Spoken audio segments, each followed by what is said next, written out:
नमस्कार, आप देख रहे हैं केकेडी न्यूज। मैं आपके साथ प्रतिका थपलियाल। वक्त हो चला इस वक्त रिपोर्ट का। उत्तर प्रदेश में योगी सरकार की दूसरी सरकार के शपथ लेते ही अलग अलग जिलों का प्रशासन भी बुलडोजर मोड में आना शुरू हो गया है। इसी कड़ी में बांदा विकास प्राधिकरण ने तिंदवारी से पूर्व विधायक ब्रजेश प्रजापति पर अपना शिकंजा कस दिया है। बता दें, ब्रजेश चुनाव से एन वक्त पहले स्वामी प्रसाद मौर्य के साथ बीजेपी छोड़ समाजवादी पार्टी में शामिल हुए थे, जिन्हें पार्टी ने तिंदवारी से अपना प्रत्याशी बनाया था, पर वह हार गए थे। चुनाव में बीजेपी के खिलाफ जाना ब्रजेश प्रजापति को महंगा पड़ गया और उनकी मुश्किलें बढ़ती नजर आ रही है। प्राधिकरण के जरिए नोटिस में 4 मंजिला मकान और कार्यालय में हुए अवैध निर्माण का ब्यौरा देते हुए 7 अप्रैल को पेश होने को कहा गया है। साथ ही नोटिस में कहा गया कि अगर प्रजापति 7 अप्रैल तक ब्यौरा देने में असफल होते हैं तो ये इमारतें ढहा दी जाएंगी। ब्रजेश प्रजापति ने नोटिस को खुद अपने सोशल मीडिया अकाउंट से पोस्ट किया और सरकार पर तंज कसते हुए लोगों को इसकी जानकारी। इस वक्त की बड़ी अपडेट आपको दे रहे हैं। प्रजापति ने नोटिस को खुद अपने सोशल मीडिया अकाउंट से पोस्ट किया है। सरकार पर इसका तंज भी उन्होंने कसा है। ब्रजेश चुनाव से पहले बीजेपी छोड़कर समाजवादी पार्टी में शामिल हुए थे। ब्रजेश प्रजापति प्रशासन ने कार्रवाई की है, मीडिया अकाउंट से पोस्ट किया है और सरकार पर तंज कसते हुए लोगों को इसकी जानकारी भी दी गई है। ब्रजेश प्रजापति पर शासन ने शिकंजा कसा। 7 अप्रैल तक ब्यौरा देने में असफल होते हैं तो ये इमारतें ढहा दी जाएंगी। 7 अप्रैल तक का जो है वक्त यहाँ पर कहीं ना कहीं दिया गया है। 7 अप्रैल को पेश होने को कहा गया है। साथ ही नोटिस में भी कहा गया है कि अगर प्रजापति 7 अप्रैल तक ब्यौरा देने में असफल होते हैं तो उसके बाद जो इमारतें हैं वो कहीं ना कहीं जो है ढहा दी जाएंगी। लगातार केकेडी की स्क्रीन पर आपको लगातार हम बता रहे हैं 7 अप्रैल तक पेश होने को कहा गया है। सारी जानकारी नोटिस में भी यही लिखा गया है, सारी जानकारी देने के लिए कहा गया है। चुनाव से पहले जो है पार्टी छोड़कर समाजवादी पार्टी में शामिल हो गए थे।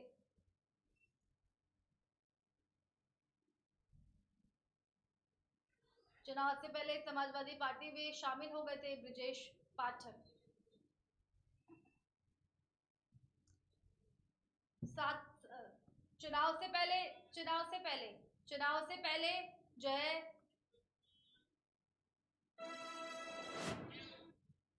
बांदा के पनवाड़ी विकासखंड के किल्होबा गांव में कमिश्नर ने मनरेगा खेल मैदान का उद्घाटन किया।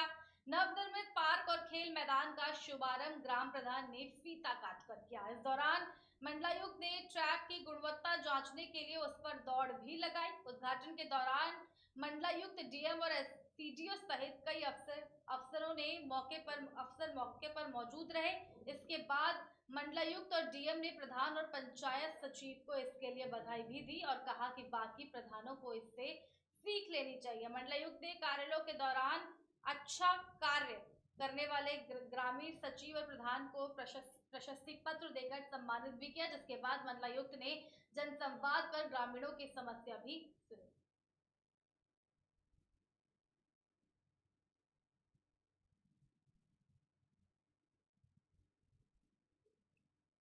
मंडलायुक्त ने जनसंवाद पर ग्रामीणों की समस्याएं भी सुनी। प्रशस्ति पत्र देकर उनको सम्मानित भी किया गया। ग्रामीणों, सचिव और प्रधान को प्रशस्ति पत्र यहाँ पर दिया गया, सम्मानित उनको किया गया। मंडलायुक्त ने कार्यक्रम के दौरान अच्छा काम करने वाले जितने भी कार्यकर्ता वहां पर थे उनको जो है सम्मान यहाँ पर दिया गया। हमारे संवाददाता जुड़ चुके हैं, पूरन राय जी, क्या कुछ कहेंगे इस पूरे मामले में? पूरन राय जी,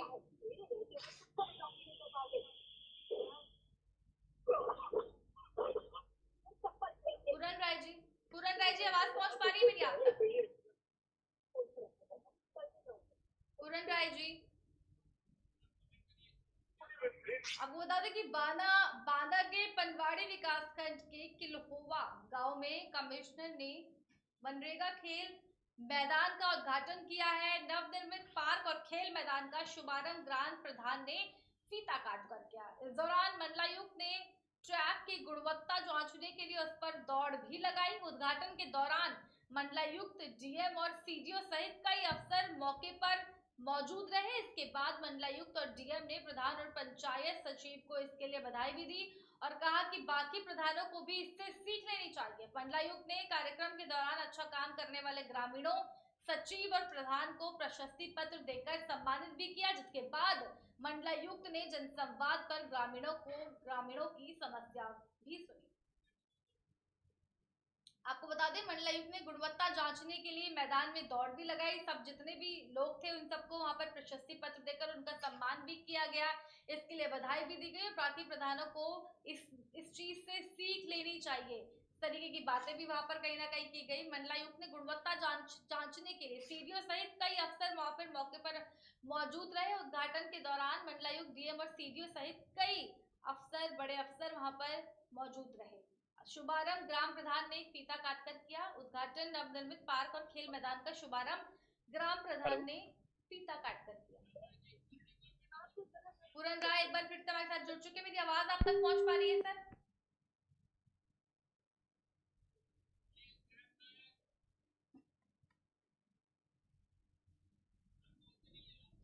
बांदा के पनवाड़ी विकास खंड के किल्होवा गांव में कमिश्नर ने मनरेगा खेल मैदान का उद्घाटन किया है। बता दें, केकेडी की स्क्रीन पर सबसे पहले आपको बता रहे हैं, बांदा के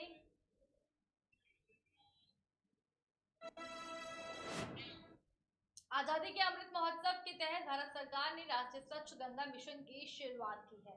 इसी क्रम में बुधवार को सभागार में वृद्धा घाट पर वन विभाग ने गंगा स्वच्छता पखवाड़ा का आयोजन किया है। इसमें हिरणवती नदी पर गंगा आरती हुई और घाट की सफाई के साथ रंगोली कार्यक्रम के माध्यम से इस नदी को स्वच्छ और सुंदर बनाने का संकल्प लिया गया। कार्यक्रम में मुख्य अतिथि के तौर पर कुशीनगर विधायक मौजूद रहे। उन्होंने कहा कि नदियों का सामाजिक और सांस्कृतिक महत्व है। सभ्यताओं के विकास में नदियों का महत्वपूर्ण योगदान है और इन्हें साफ रखना हम सबका दायित्व है। आपको बता दें कि घाट की सफाई और रंगोली कार्यक्रम का वहां पर आयोजित किया गया। नदी को स्वच्छ बनाने के लिए संकल्प भी लिया गया। नदी को स्वच्छ बनाने के लिए, क्योंकि नदियों पे लगातार जिस तरीके से प्रदूषण हम देख रहे हैं, कई तरीके की नदियों को लेकर के केंद्र सरकार की योजना चल रही है, चाहे वो नमामि गंगे की बात करेंगे, तमाम तरीके की योजनाएं जो है चल रही है। गंगा स्वच्छता पखवाड़ा को लेकर के गंगा की हिरणवती नदी पर आजादी के अमृत महोत्सव के तहत भारत सरकार ने राष्ट्रीय स्वच्छ गंगा मिशन की शुरुआत की है। लगातार आपको बता दें कि कई तरह की योजनाएं जो है केंद्र सरकार इस वक्त चला रही है, राज्य सरकार पूरे देश भर में चला रही है, क्योंकि गंगा को स्वच्छ रखना एक बड़ी चुनौती कहीं ना कहीं बनी हुई है। आजादी के अमृत महोत्सव के तहत भारत सरकार ने राष्ट्रीय स्वच्छ। इसी पर हमारे संवाददाता राज पाठक इस वक्त हमारे साथ में जुड़े हुए हैं। राज पाठक जी, मेरी आवाज आप तक पहुंच पा रही है? राज पाठक जी, आवाज पहुंच पा रही है आप तक? हेलो हेलो जी, राज पाठक जी किस हेलो तरीके से हाँ, राज पाठक जी आवाज पहुंच पा रही है? हेलो आवाज पहुंच रही हेलो है राज पाठक जी? मैम, आवाज बहुत धीरे आ रही है आपकी, धीरे आवाज आ रही है। राज पाठक जी आवाज पहुंच पा रही है? आवाज आपकी बहुत धीरे आ रही है, राज बहुत पाठक स्लो। जी किस तरीके से देख रहे हैं लगातार हेलो गंगा को स्वच्छ करने के लिए तमाम तरीके की जो योजनाएं, चाहे वो केंद्र की बात करें, राज्य की बात करें, लगातार चल रही है। वहीं आजादी के अमृत महोत्सव के तहत भारत सरकार ने राष्ट्रीय स्वच्छ गंगा मिशन की शुरुआत की है। किस तरीके से इस मिशन को देख रहे हैं? आपको बता दें कि लगातार केंद्र सरकार जो है नदियों को सुरक्षित रखने के लिए, गंगा को साफ रखने के लिए, स्वच्छ रखने के लिए तमाम तरीके के जो है योजनाएं चला रही है, चाहे वो नमामि गंगा की बात करें, स्वच्छ गंगा की बात करें, निर्मल जल गंगा की बात करें, तमाम तरीके के जो है योजनाएं चल रही है। आजादी के अमृत महोत्सव के तहत भारत सरकार ने राष्ट्रीय स्वच्छ गंगा मिशन की शुरुआत की है। इसी क्रम में बुधवार को रामाभार में बुद्धा घाट पर वन विभाग ने गंगा स्वच्छता पखवाड़ा का आयोजन किया है। आपको बताते कि रामाभार में बुद्धा घाट पर वन विभाग ने गंगा स्वच्छता पखवाड़ा का आयोजन किया है। इसमें हिरणवती नदी पर गंगा आरती हुई और घाट की सफाई के साथ रंगोली कार्यक्रम के माध्यम से इस नदी को स्वच्छ और सुंदर बनाने का संकल्प लिया गया। आपको बता दें कि रंगोली कार्यक्रम के माध्यम से नदी को स्वच्छ और सुंदर बनाने का संकल्प भी यहाँ पर लिया गया। आरती जो है राज पाठक एक बार फिर हमसे जुड़ चुके हैं। मेरी आवाज आप तक पहुंच पा रही है सर? जी आ रही है आपकी आवाज। किस तरीके से स्वच्छ गंगा मिशन की जो शुरुआत यहाँ पर हुई है, ये किस तरीके से ये देख रहे हैं? अमृत महोत्सव के तहत भारत सरकार द्वारा राष्ट्रीय स्वच्छ गंगा मिशन के क्रम में बुधवार को रामाभार में बुद्धा घाट पर गंगा स्वच्छता पखवाड़ा का आयोजन सामाजिक वानिकी प्रभाग तस्या रेंज द्वारा किया गया। इसमें नदी की आरती और घाट की सफाई और सुंदर बनाने का संकल्प लिया गया है। कितने लोग वहाँ पर शामिल थे? यहाँ पर लगभग सैकड़ों की संख्या में लोग शामिल हुए कि गंगा की और अगर नदियों की मुख्य अगर अतिथि के रूप में पीएन पाठक भी शामिल हुए। बिल्कुल, नदियों की अगर बात की जाए तो नदियों को सुरक्षित रखना, स्वच्छ रखना एक बड़ी चुनौती कहीं ना कहीं भारतवर्ष में बन गई है। तमाम तरीके की योजनाएं केंद्र सरकार और राज्य सरकार लगातार चला रही है गंगा को लेकर। जी, इस पर पीएन पाठक ने भी कहा कि सभ्यताओं के विकास में नदियों का महत्वपूर्ण योगदान है। इन्हें साफ सुथरा रखना हम सबका दायित्व है। इसको लेकर कुशीनगर में वन विभाग द्वारा लगातार 16 से लेकर 31 मार्च तक स्वच्छ अभियान चलाया गया। बिल्कुल। और कितने लोग वहां पर मौजूद थे, कौन कौन वहां पर पहुंचे, किस तरीके से पूरा कार्यक्रम वहां पर हुआ? हेलो। हाँ, किस तरीके से पूरा हेलो। कार्यक्रम किस तरीके से पूरा कार्यक्रम वहां पर रखा गया, जिस तरीके से रंगोली कार्यक्रम का भी आयोजन वहां पर किया गया, किस तरीके से देख रहे हैं, किस तरीके से पूरा जो भव्य कार्यक्रम था, किस तरीके से कार्यक्रम की शुरुआत की गई, किस तरीके से कार्यक्रम को खत्म किया गया? जी, आपको बता दूं कि कार्यक्रम का पूरा वन विभाग द्वारा लिया गया था और सबसे पहले गंगा आरती की गई। उसके बाद से रंगोली का निरीक्षण विधायक कुशीनगर विधायक पीएन पाठक ने किया। चलिए, बहुत बहुत धन्यवाद हमारे साथ जुड़ने के लिए। यहाँ पर आपको बता दें कि आजादी के अमृत महोत्सव के तहत भारत सरकार ने राष्ट्रीय स्वच्छ गंगा मिशन की शुरुआत की है। इसी क्रम में बुधवार को रामाभार में बुद्धा घाट पर वन विभाग ने गंगा स्वच्छता पखवाड़ा का आयोजन किया। इसमें हिरणवती नदी पर गंगा आरती हुई और घाट की सफाई के साथ रंगोली कार्यक्रम के माध्यम से इस नदी को स्वच्छ और सुंदर बनाने का संकल्प लिया गया। कार्यक्रम में मुख्य अतिथि के तौर पर कुशीनगर विधायक मौजूद रहे। उन्होंने कहा कि नदियों का सामाजिक और सांस्कृतिक महत्व है। सभ्यताओं के विकास में नदियों का महत्वपूर्ण योगदान है और इन्हें साफ रखना हम सबका दायित्व है। अब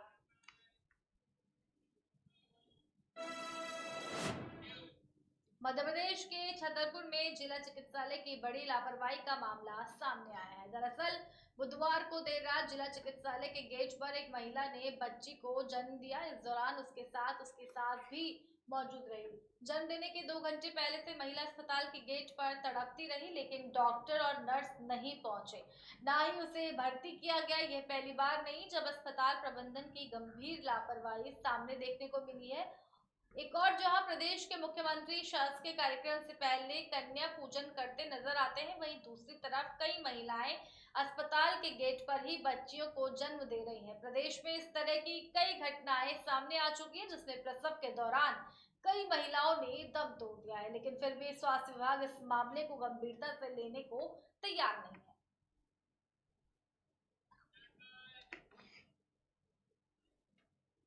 क्या नाम है भैया आपका? बाल किशोर देखो कहाँ के रहने वाले? अतनिया। कल कल क्या हुआ? कल सर डिलीवरी हुई थी किसको? दसूदा को। क्या कौन है वो आपकी? पत्नी है। कहाँ पर हुई थी डिलीवरी? अस्पताल गेट पे हुई थी नीचे। कैसे लेके आए थे? ऑटो से ले आए थे। एम्बुलेंस को कॉल नहीं किया? कॉल किया था, आई नहीं है वो। क्या कह रहे थे? वो कह रहे थे यहाँ भी एम्बुलेंस है नहीं है, गई हैं वो। डिलीवरी कहाँ पर हुई? ये जैसा कि बुधवार को रीवा के एसएफ मैदान में आयोजित रोजगार दिवस में शामिल होने पहुंचे सीएम शिवराज हाल ही में रीवा के सर्किट हाउस में नाबालिग के साथ किए गए दुष्कर्म की घटना से काफी नाराज दिखे। उन्होंने मंच से बड़ा आदेश देते हुए रीवा कलेक्टर और एसपी को राजनिवास गेस्ट हाउस में हुई दुष्कर्म की घटना में शामिल अपराधियों को जल्द से जल्द गिरफ्तारी के आदेश के साथ ही आरोपियों के घरों पर जाकर बुलडोजर चलाने का निर्देश दिया है।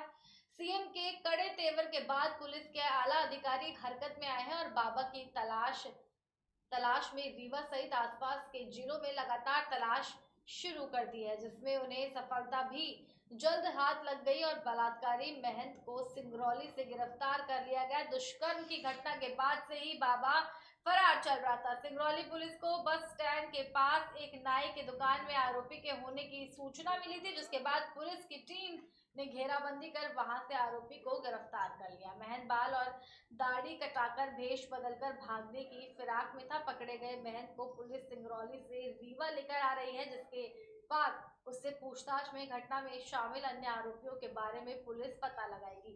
साथ ही पुलिस महंत की संपत्ति के बारे में पता लगा रही है, जिसके बाद उसकी गैर कानूनी संपत्ति पर सीएम के निर्देश के बाद प्रशासन का बुलडोजर चलेगा।